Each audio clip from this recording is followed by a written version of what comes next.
မင်းရဲ့အနာဂတ်ကိုသိချင်ရင်မင်းပေါင်းနေတဲ့လူ9ယောက်ကိုကြည့်လိုက်ပါကျွန်တော်ဒီစကားကိုပထမအောင်ဆုံးကြားတော့လုံးဝမယုံကြည်ခဲ့ပါဘူးအနာဂတ်ဆိုတာကိုပဲဖန်တီးရမှာလी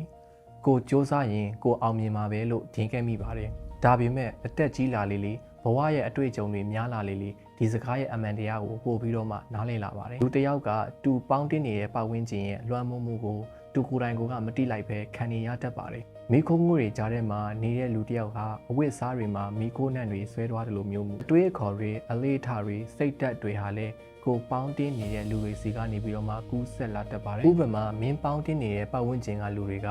အစင်အမြဲတိုးတက်ဖို့အတွက်စဉ်းစားနေရဆိုရင်မင်းလည်းမင်းဘဝတိုးတက်ဖို့အတွက်စဉ်းစားတက်လာပါတယ်စာအုပ်ဖတ်တဲ့လူတွေနဲ့ပေါင်းရင်မင်းစာအုပ်ဖတ်ချင်လာမယ်စီးပွားရေးအကြောင်းအမြဲလေ့လာနေသူတွေနဲ့ပေါင်းရင်မင်းစီးပွားရေးအကြောင်းကိုစိတ်ဝင်စားလာမယ်အိမ်မက်ကြီးကြီးထားတဲ့သူတွေနဲ့ပေါင်းရင်မင်းလည်းအိမ်မက်ကြီးကြီးမှတ်ရလာမယ်ဒါပေမဲ့မင်းပတ်ဝန်းကျင်ကလူတွေကအမြဲတမ်းအပြစ်တင်နေကြမယ်ညှဉ်းညူနေကြတယ်တူတပားအောင်မြင်တာကိုမနာလို့ဖြစ်နေတတ်ကြတယ်နေ့တိုင်းအတင်းအပြင်းပြောပြီးအချင်းကုန်နေတတ်ကြတယ်မင်းကိုယ်တိုင်တတိမထားမိခင်မှာပဲအဲ့ဒီအချင်းတွေကမင်းစီကိုရောက်လာပါတယ်ဒါကမင်းလူဆိုးဖြစ်သွားတာမဟုတ်ပါဘူးလူဆိုတာပတ်ဝန်းကျင်ရဲ့လွှမ်းမိုးမှုကိုခံရတတ်တဲ့သတ္တဝါဖြစ်ပါတယ်တခါတလေကျွန်တော်တို့ဘဝမတိုးတက်တာဟာကျွန်တော်တို့ကိုယ်တိုင်အရေးအချင်းမရှိလို့မဖြစ်နိုင်ပါဘူးမာယွန်းနဲ့ပတ်ဝန်းကျင်မှာရှိနေတဲ့အတွက်ကြောင့်မလို့ဖြစ်နေနိုင်ပါတယ်လေးယုံတဲ့တကောင်ကိုကြက်အုပ်ထဲမှာထည့်ထားမယ်ဆိုရင်အဲ့ဒီလေးယုံမှာ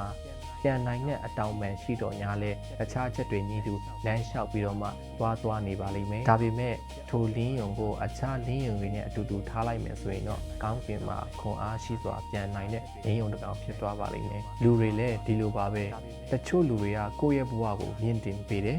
တချို့လူတွေကကိုယ့်ရှိကစွမ်းအင်ကိုစုပ်ယူတတ်ကြတယ်တချို့လူတွေကကိုယ့်ရဲ့အိမ်မက်တွေကိုအားပေးတယ်တချို့လူတွေကမဖြစ်နိုင်ဘူးလို့ရဲမောနေကြလိမ့်မယ်ဒါကြောင့်လူတွေပေါင်းဖို့ကအလွန်အမတန်ကူမှအရေးကြီးပါတယ်တူငယ်ချင်းတွေအများကြီးရှိရတဲ့မှန်ကန်တဲ့တူငယ်ချင်းရှိဖို့ဆိုတာပို့ပြီးတော့မှအရေးကြီးပါတယ်ပေါင်းတင်းဆက်ဆံရေးများတာတဲ့ကိုယ့်ဘဝရဲ့တက်လန်ကိုတိုးတက်စေမဲ့လူတွေနဲ့ပေါင်းတင်းဆက်ဆံဖို့ကပို့ပြီးတော့မှအရေးကြီးပါတယ်ဒီနေ့ခင်ဗျားအိမ်ပြန်ရောက်တဲ့အခါမှာခဏလောက်စဉ်းစားကြည့်ပါငါအချိန်အများဆုံးကုန်ဆုံးနေတာဘလို့လူမျိုးတွေနဲ့လဲသူတို့ကငါ့ကိုပိုကောင်းစေလာတာလားဒါမှမဟုတ်သူတို့ကငါ့ကိုနောက်ပြန်ဆွဲနေကြတာလားဘာလို့လဲဆိုတော့မင်းရဲ့အနာဂတ်ကိုတည်ကျင်ရင်မင်းရဲ့အိမ်မက်တွေကိုမကြည့်ပါနဲ့မင်းရဲ့အနာဂတ်ကိုတည်ကျင်ရင်မင်းပေါင်းနေတဲ့လူ9ယောက်ကိုကြည့်ပါလို့အကြံပေးချင်ပါတယ် Life Experiences by Shin မင်းရဲ့အနာဂတ်ကိုတည်ကျင်ရင်မင်းပေါင်းနေတဲ့လူ9ယောက်ကိုကြည့်ပါလို့အကြံပေးချင်ပါတယ်